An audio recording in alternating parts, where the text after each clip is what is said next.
Our last section focused on dreams, the noun, covering dream content or form and varieties of dreams. This lecture will focus on dreaming, the verb. In other words, we will explore the process of dreaming. What's going on when we dream? We're going to start with the four most prominent early theories. We've previously discussed how the less that humans understand a phenomenon, the higher the tendency is to attribute it to religion, superstition, or other magical beliefs. Thus, it is not surprising that the earliest of these early theories were quite mystical. Here are what were the four most prominent early theories.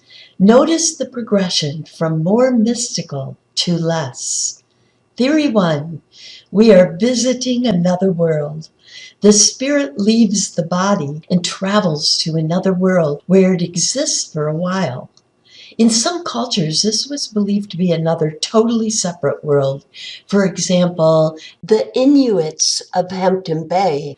In other cultures, it was believed that the two worlds, dream and wake worlds, were connected. An example would be those from Kurdish cultures. They believed, for instance, that if you received a favor from someone in the dream world, you owed them one in real life.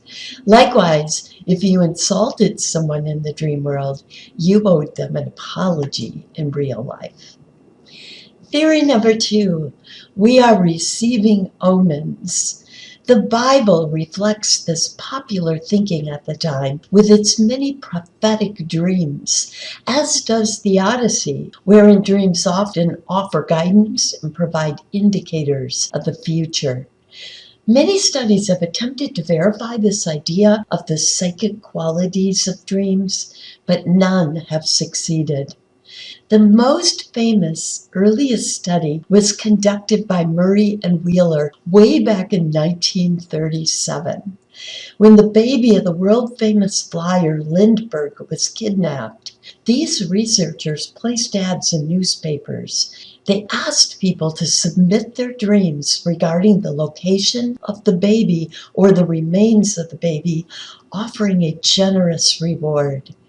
Over 1,300 dreams were submitted, but when the baby's remains were found, not one dream had come close to identifying the location.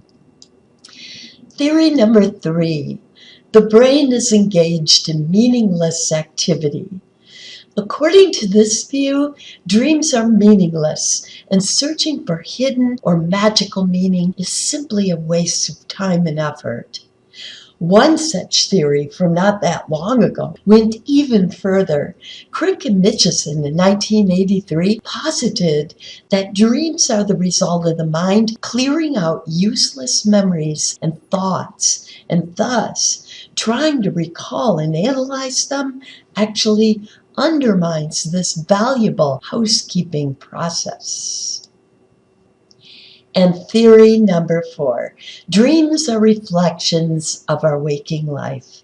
In this theory, your dreams come from your personal experiences, concerns, and situations in your waking life, including your self-view and your worldview.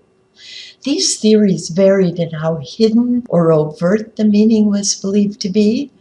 In Freud's camp, for instance, it was believed that it took psychoanalysis and a trained psychoanalyst to unveil that meaning.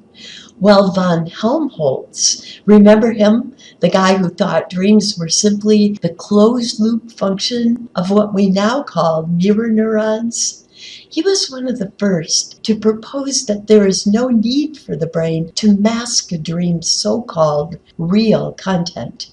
What you see, he said, is what you get. So which is it? Mystical theories of another world and prophecies did not well survive the methodological revolution in the scientific community with its emphasis on testing theories. The consensus today is a more refined version of these last two theories. Dreams are meaningless in regards to special messages or hidden meaning. However, dreams are a clear-cut reflection of our waking lives.